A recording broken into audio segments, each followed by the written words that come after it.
आप सबको मेरा प्रणाम। और आज हम एक नए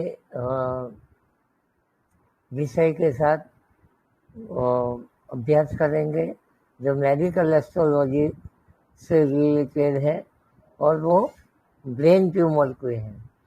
तो मेडिकल एस्ट्रोलॉजी में ब्रेन ट्यूमर को पहचानना बहुत ही आसान है अगर हम ठीक से उसका जो प्रॉपर जो रूल्स हम सही तरह से समझ ले तो कोई भी कुंडली में हम आसानी से ब्रेन ट्यूमर की पॉसिबिलिटी को बता सकते हैं। क्योंकि ये इसलिए ज़रूरी है कि ब्रेन ट्यूमर या कोई भी ट्यूमर शरीर के जो अंदर पनपते हैं वो ढूंढ पाना बहुत ही मुश्किल हो जाता है और बहुत सालों के बाद जब बहुत ही आगे बढ़ जाता है तब पता चलता है। तो अगर हम मेडिकल एस्ट्रोलॉजी से उसको हम सही तरीके से समझ के अगर हम वो पॉसिबिलिटी क्लाइंट को बता सके तो जब भी कोई भी ब्रेन के रिलेटेड कोई भी सामान्य से सामान्य प्रॉब्लम होते हैं तो वो अपने आप अलर्ट होके वो ब्रेन ट्यूमर की से वो अपने आप को बचा सकता है या उसको हम एक एडवांटेज देते हैं अर्ली डायग्नोसिस का ताकि उसकी सारवार सही तरह से हो सके। तो यही मकसद है इस मेडिकल एस्ट्रोलॉजी का। और मैंने मेरी मेडिकल एस्ट्रोलॉजी की यात्रा में 70 से 80 जितने चार्ट देखे जिससे एक सामान्य रूल्स बनाया है और वो रूल्स कोई किताब में नहीं है, वो मेरे अनुभव से जो एक्चुअल कुंडलियों में पाया गया है उसका एक कंसाइलेशन यानी एक एकत्रीकरण करके मैंने एक रूल्स बनाए। ये जो आपकी समक्ष में आज रजू कर रहा हूँ तो आशा करता हूँ कि आप लोग को ये शुरू से अंत तक ये वीडियो देखेंगे और ये रूल्स को आप ठीक से समझ पाएंगे और आगे दस्तान कुंडलियों में भी उसको किस तरह से कुंडलियों में देखा जाता है वो भी करेंगे तो आप उसको ठीक से समझ पाएंगे। तो अब हम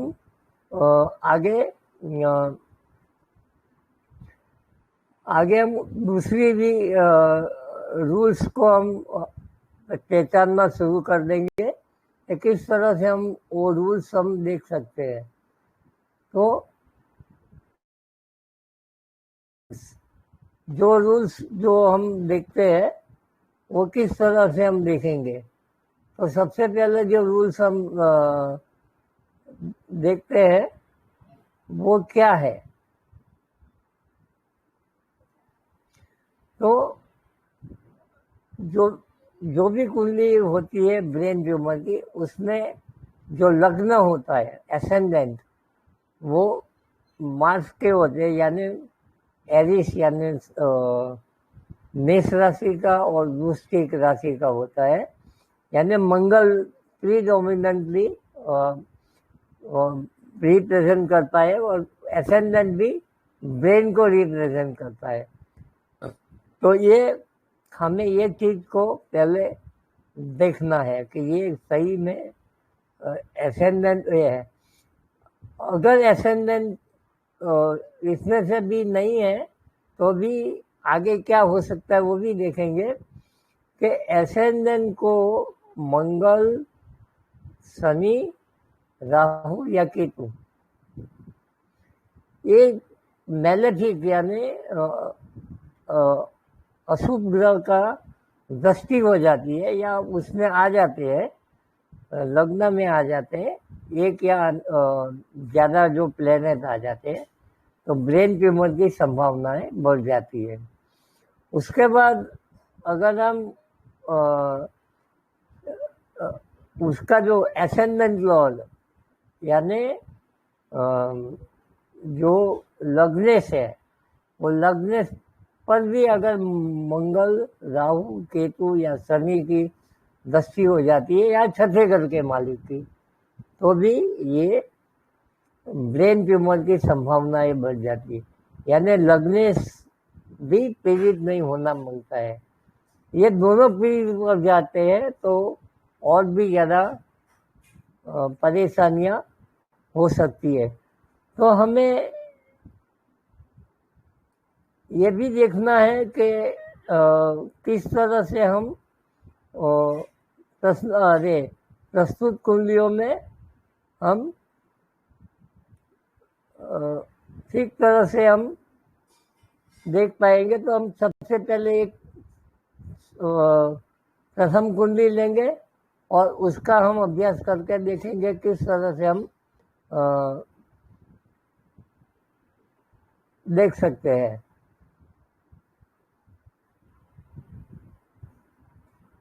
जस्ट ए मिनट, मैं जरा दस्तन कुंडली आपके समक्ष रजू कर दूं, बाद में हम देखते हैं किस तरह से हम देख सकते हैं। Just a minute, wait for a moment.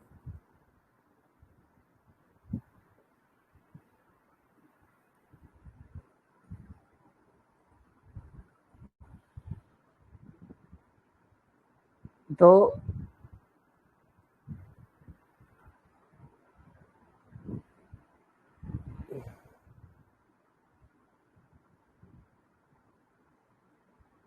One minute, मैं जरा आपको ये ठीक से कुंडली आपके समक्ष रजू करूं।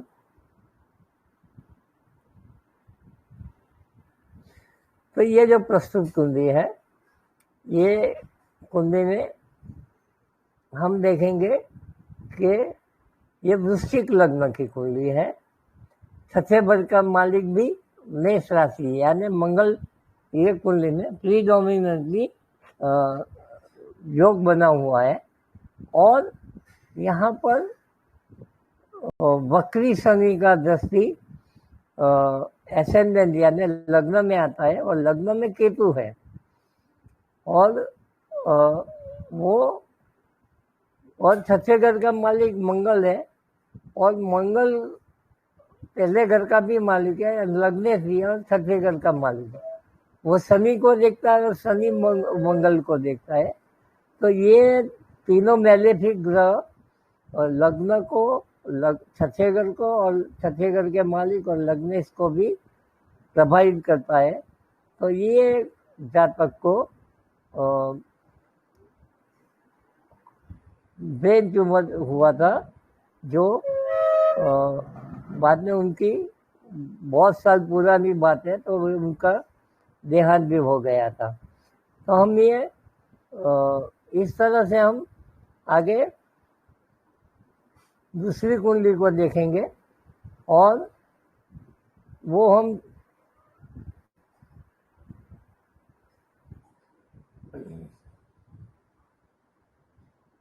वन मिनट में कुंडली को शेयर कर देता हूँ।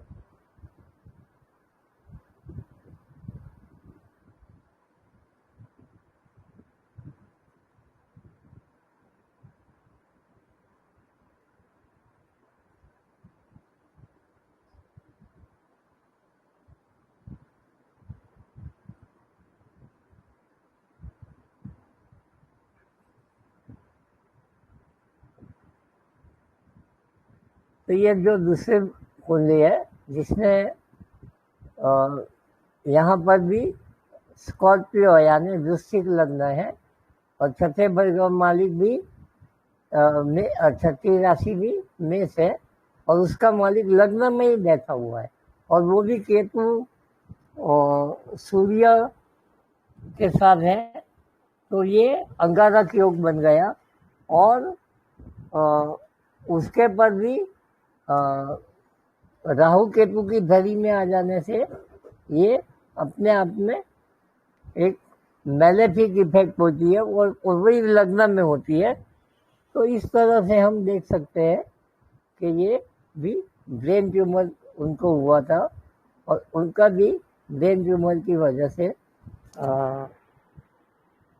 उनको इनकी लास्ट स्टेज में उनको मालूम पड़ा था और उनकी देहांत हो गई थी। तो अब हम तीसरी कुंडली देखेंगे। मैं ये कुंडली आपके साथ शेयर करना चाहता हूँ।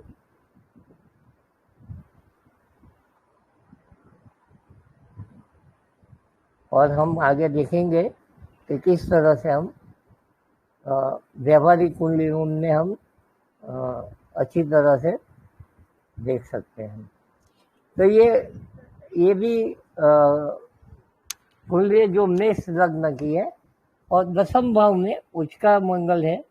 और मंगल के साथ देखिए छठे भाव का मालिक बुध वक्री होके पड़ा है, शनि भी है, केतु भी है, सूर्य भी है। तो ये कितने मेलेफिक प्लेनेट एक साथ हो गए और इन सबों का मिला जुला जो लग्न पीड़ित है इतने खराब ग्रह से, और वो पीड़ित वापिस लग्नों को इफेक्ट करते हैं। यानी लग्न भी इफेक्ट है, लग्नेश भी तकलीफ में आ गया और छठे घर का मालिक भी वो हो गया।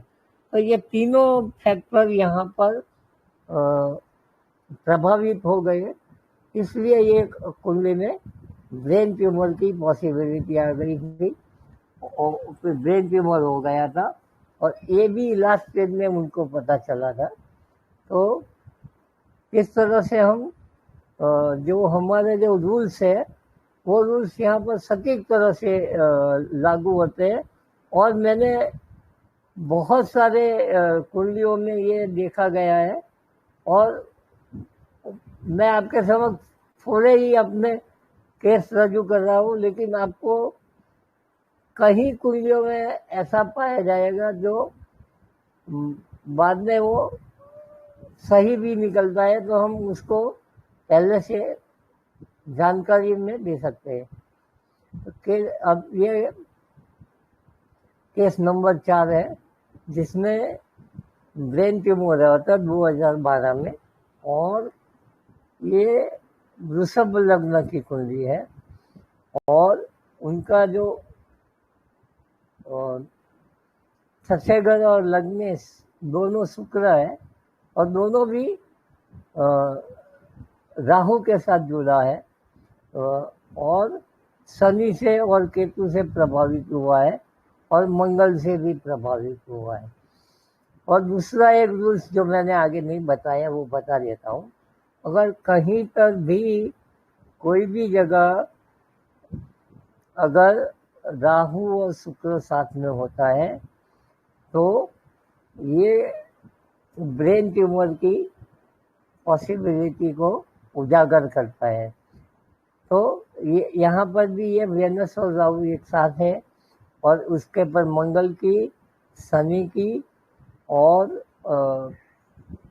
राहु तो ऑलरेडी साथ में है ही है। तो ये सब चीज़ें हम से पता चलता है कि ये ब्रेन ट्यूमर की कुंडली है और उनको 2012 में मेनिंजियोमा का ऑपरेशन हुआ था और वो ठीक हो गया था ऑपरेशन के बाद। लेकिन ये पहले से अभी एडवांस टेक्नोलॉजी से ज़्यादा पता चल जाता है, लेकिन हम अगर इससे भी ज़्यादा अगर पहले से मालूम हो जाता है तो हमें एक पहले से हम बोल सकते हैं कि भाई आपको ये चीज़ का ध्यान रखना है ताकि ये आगे बहुत कॉम्प्लिकेशन से बच सकते हैं। अब ये कुंडली वृश्चिक लग्न की है और वृश्चिक लग्न में छठे घर का मालिक भी मंगल ही है। मंगल 10वें घर में लग्न को भी अक्सर करता है और उसके पर केतु की भी दृष्टि है और ये लग्न में शनि बैठ के शनि भी यहाँ पर मंगल को दृष्टि करता है। तो केतु और शनि से प्रभावित मंगल है और वही पीड़ित मंगल लग्न को असर करता है। तो ये भी ब्रेन ट्यूमर की कुंडली है। तो इनको भी ब्रेन ट्यूमर हुआ था और वो बहुत ही फाइट करके लास्ट में वो यही कारण से उनको प्रॉब्लम हो गई थी, देहांत हो गई थी। तो मेरा कहने का मतलब यही है कि आप जो भी मैंने जो रूल्स बताए वो अगर किसी की भी कुंडली में आती है कॉम्बिनेशन, तो आप उनको ज़रा अवगत कराइए कि आपको ये भी पॉसिबिलिटी बन सकती है, और वो आप उसे बचे रहिए। और जब भी कोई भी सामान्य से तकलीफ ब्रेन की होती है तो तुरंत न्यूरोलॉजिस्ट या अच्छे एमडी को दिखा के अपनी सारवार करवाइए या उसकी प्रॉपर ट्रीटमेंट कीजिए। बहुत बहुत धन्यवाद। आशा करता हूँ कि आपको ये चीज़ पसंद आई होगी। Thank you very much to participate with me. धन्यवाद। Thank you.